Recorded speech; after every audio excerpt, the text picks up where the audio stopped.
Hi, my name is Sofia, and I'm going to talk about the economic interests of the power and system during World War II that have influenced the world as economic models. After the war was ended, and the country who started it, Germany, had almost nothing of power left, there was two nations who became the world superpowers, the United States and the Soviet Union, who had absolute regime over Europe in that time. On June 5 of 1945 was signed the Berlin Declaration, which the Allies had proclaimed total power over Germany. This plan had the purpose to rule conjointly the territories, but this couldn't last longer. But in 1947, between the Allies were a lot of tension, making the plan impossible to respect. The plan for the Western zones, like the British, French, and American, standardized their government policies. 2 more years later, the Federal Republic of Germany was established and the zones were finally unified. After 5 months later, the Soviets took the same decision, so the German Democratic Republic was established. Germany was again an independent nation from other countries, but it still were issues within the territories.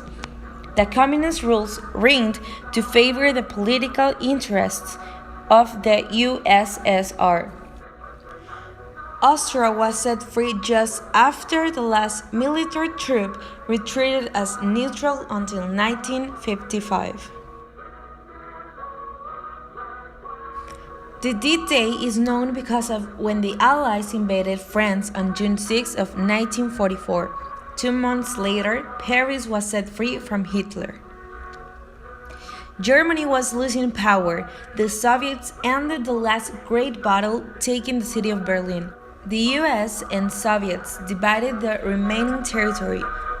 In May 7 of 1945, Nazi Germany collapsed. Japan refused to give up the war, but the US attacked with the most dangerous and lethal human weapon that has ever been built, the atomic bomb. Then Japan surrendered.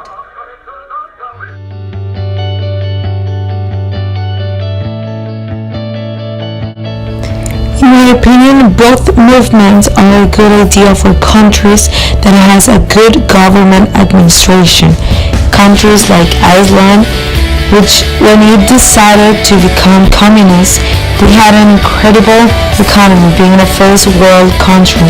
So the economy was and still being well equilibrated for every social class. But unfortunately, in our country, in one or another, the citizens will lose money, paying a bigger cost for product and an important amount of taxes, making the poor more poor and the rich richer.